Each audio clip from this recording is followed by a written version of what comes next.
শুধুই কত আপন তুমি জেনেছে হৃদয় আমার।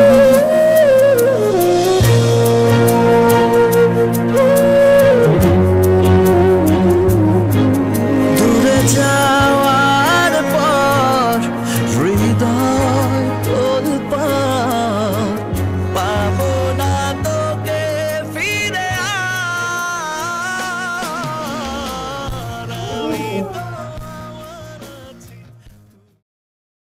গুড মর্নিং ফ্রেন্ড, তোমরা কেমন আছো? আশা করি ভালো আছো। তো আমিও ভালো আছি। দেখো সকাল সকাল ঘুম থেকে উঠে কেমন বদমাইশি করছে, আমার পেট ধরে বসে আছে। আমি বলেছি যে আমার পেট ব্যথা করছে, পেটটা টলে, আমার পেট ব্যথা হচ্ছে না তো। চলো পড়তে যেতে বলেছি, পড়তে যাচ্ছে না। দেখো কত বেলা হয়ে গেল, 7টা 7:30 বাজে গেল। তো দেখো এখনো বিছানাপত্র পড়ে আছে, এখনো বিছানাপত্র পড়ে আছে। আর ঘুমোতে হবে না, পড়া আছে। ঘুম পাচ্ছে না বললে হবে না। চলো চলো চলো, তো চলো ভিডিওটা কন্টিনিউ দেখতে থাকো। আর আমি দেখছো তারা অবশ্যই সাবস্ক্রাইব করে দিও, আর যারা ফেসবুক থেকে দেখছো তারা অবশ্যই আমার পেজটা ফলো করে দিও। তো সোজা আমি ঘুম থেকে উঠে আমি ব্রাশ করতে চলে এসেছি। তো সোনাইকে আমি বলছি তাড়াতাড়ি ব্রাশ করে নাও, ও কিছুতেই কথা শুনছে না। তো এদিকে আমার মুখ ধোয়া হয়ে গেছে। তো এবার আমি একটি ফেস ওয়াশ দিয়ে মুখটা ওয়াশ করে নেব। তো আমি প্রতিদিন সকালে ব্রাশ করার পর ফেস ওয়াশ দিয়ে মুখ ধুয়ে নিই। আর যেদিনকে ফেস ওয়াশ থাকে না সেদিনকে আমি কাঁচা দুধের সাথে একটু বেসন মিশিয়ে মুখটা ধুয়ে নিই। কারণ দুধ হলো ক্লিনজার রূপে ব্যবহৃত হয়, আর মুখটা যাদের ড্রাই থাকে তাদের পক্ষে এই কাঁচা দুধটা খুবই ভালো। তো মুখটা ধুয়ে এসে ভালো করে মুখটা মুছে নিলাম। এবার আমি একটা সিরাম ইউজ করছি, আর সিরামটা ইউজ করে আমি এবার ড্রেস চেঞ্জ করে নিলাম। এবার আমি ড্রেস চেঞ্জ করে এবার চুলটা একটু বেঁধে নেব। যেহেতু আগের দিন রাত্রে আমি তেল নিয়েছি, তো দেখতেই পাচ্ছ আমাকে চিপকু চিপকু লাগছে। আর এখন আমার মাথায় চুল অনেকটাই পরিমাণে কমে এসেছে, কেন চুলের যত্নটা বেশি একটা নেওয়া হচ্ছিল না সেই কারণে। আর তেল নিলে এমনিতেই চিপকু চিপকু হয়ে যায় আমি। তো সোনাই ফ্রেশ হয়ে চলে এসছে, ও ব্রাশ ট্রাশ করে চলে এসছে। তো ওকে একটু ক্রিম মাখিয়ে নিচ্ছি, ও যেহেতু পড়তে যাবে। তো মুখটা খুব ড্রাই লাগছিল, তো সেই জন্য মুখে একটু ক্রিম মাখিয়ে দিলাম। তো রাত্রেবেলায় সোনাই কীভাবে শুয়েছিল, তো চুলগুলো একদম সোজা সোজা হয়ে আছে, কিছুতেই আঁচড়ানোর পরে সেটা নামছিল না। তো সেই কারণে মাথায় একটু তেল দিয়ে চুলটা আঁচড়ে দিলাম। আর যেহেতু চুলগুলো খাড়া হয়ে আছে, বারবার আসানোর পরেও সেটাকে নামছিল না, এই নিয়ে হাসাহাসি করছি আমরা। তো আমি বারবার ওকে বলছি কিভাবে শুয়েছিলি।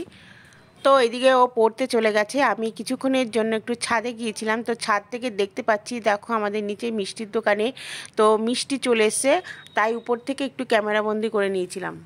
তো এইদিকে আমার বরমশাই হাট থেকে বাজার করে নিয়ে এসছে, চলো তোমাদের কাছে শেয়ার করছি। তো নিয়ে এসছে লাল শাক, আর শাক আলু, পেঁপে, পেঁয়াজকলি, পেঁয়াজ, আর ছোট ছোট আমুদি মাছ, লঙ্কা, টমেটো, পেঁয়াজ, রসুন, আদা, আর এটা হলো মটন। দেখতে পাচ্ছ মটন নিয়ে এসছে, ছোটো ছোটো আমুদি মাছ নিয়ে এসছে, লঙ্কা নিয়ে এসে, রসুন, আদা, পেঁয়াজ, শাক আলু, পেঁপে, পেঁয়াজকলি, টমেটো, আর লাল শাক তো আগেই দেখিয়ে দিয়েছি। তো এগুলো সব নিয়ে এসছে। তো এইদিকে আমার বাসন মাজা হয়নি, বাসনগুলো মেজে নিচ্ছি। যেহেতু আজকে কাজের মাসে আসিনি, তো আগের দিন বলে দিয়ে গেছিলো যে আমি আসতে পারবো না, তো আমাকে আজকে সব মেজে নিতে হচ্ছে।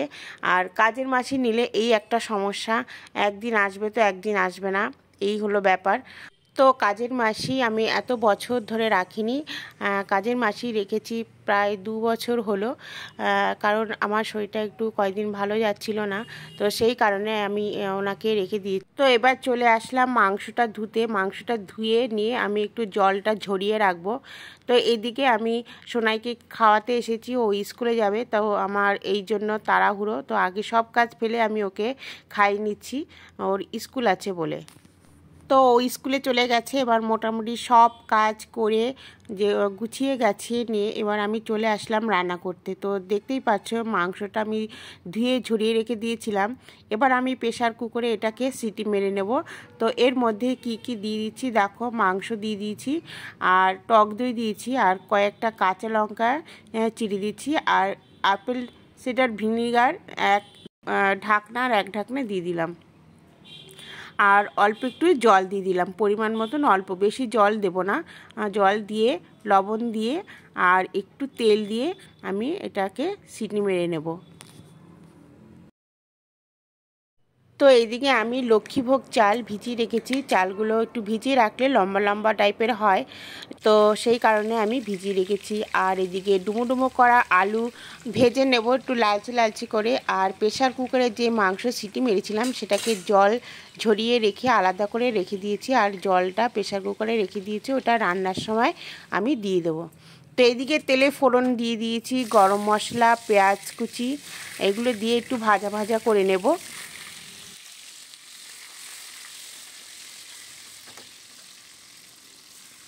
তো পেঁয়াজটা ভাজা ভাজা হলে এবার টমেটোগুলো দিয়ে দেব। এবার টমেটোগুলো দিয়ে এবার মশলাগুলো দিয়ে ভালো করে কষিয়ে নেব মাংস যেহেতু কষানো হয়ে গেছে, তো জল ঢেলে দিয়ে আমি তার সাথে গোটা গোটা পেঁয়াজ আর রসুন দিয়ে দিয়েছি। আমার খেতে খুব ভালো লাগে এগুলো, তো দিয়ে আমি ঢেকে দিয়ে দিয়েছি।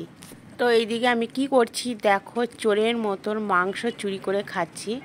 তো যেহেতু বাড়িতে ঘরে কেউ নেই, ছেলেরাও নেই, আমার বড়ও নেই, তো যাই হোক আমি একটু মাংস কষিয়ে নিয়ে 2 পিস তুলে রেখে দিয়েছিলাম, তো সেটাই খেয়ে দেখছি কেমন হয়েছে। তো আমার রান্না প্রায় কমপ্লিট হয়ে গেছে। শাক ভাজা বসিয়েছি, শাক ভাজা হয়ে গেলে হয়ে যায়। আজকে মেনুতে আছে মটন, শাক ভাজা আর ফুলের চাটনি, ফুল আর টমেটো দিয়ে চাটনি করেছি।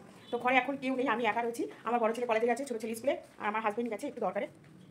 তো এখন ঘরে কেউ নেই, ঘরটা সব গুছিয়ে দেবো, ক্লিন করে দেবো। আর আজকে আমার কাজের মাসি আসেনি, তো এখন অনেক কাজ, জামা কাপড় কিছু ভিজিয়েছি, ওগুলো কিছু ওয়াশিং মেশিনে দেবো। দিয়ে আজকে মেলতে পারবো না কারণ অনেকটা বেলা হয়ে গেছে, কেচে রেখে দেবো আর কালকে মানে মেলে দেবো। তো চলো এখন মোটামুটি আর কিছু কাজ বাকি আছে, ওগুলো করবো, করে তারপরে সব খাবার টেবিলে দেখা হচ্ছে। তো চলো। তো আমি খেতে চলে এসেছি। তো দেখতেই পাচ্ছ শাক ভাজা দিয়ে খাচ্ছি, তারপরে মাংস দিয়ে খাবো। আর বাদ বাকি বাড়ির সবাই আছে, তাদের খাওয়া হয়ে গেছে, আমি সবাই লাস্টে খাচ্ছি। তো খাওয়া দাওয়া করে আমি ওয়াশিং মেশিনে জামা কাপড় ঢুকিয়ে আমি যাব স্নান করতে। তো স্নান টান করে নিয়ে তারপরে যাবে আমার সোনাই পড়তে। ও যেহেতু মানে একটু রেস্ট নিচ্ছে, রেস্ট নিয়ে তারপরে ও পড়তে যাবে। তো দেখতেই পাচ্ছ আমি ওয়াশিং মেশিনে জামা কাপড়গুলো ঢুকিয়ে নিচ্ছি। তো যাই হোক বন্ধুরা, আজকের মতন এখানেই ভিডিও শেষ করছি। আবার পরবর্তী নেক্সট ভিডিওতে আবার দেখা হবে। তো আজকের মতন টাটা, বাই বাই।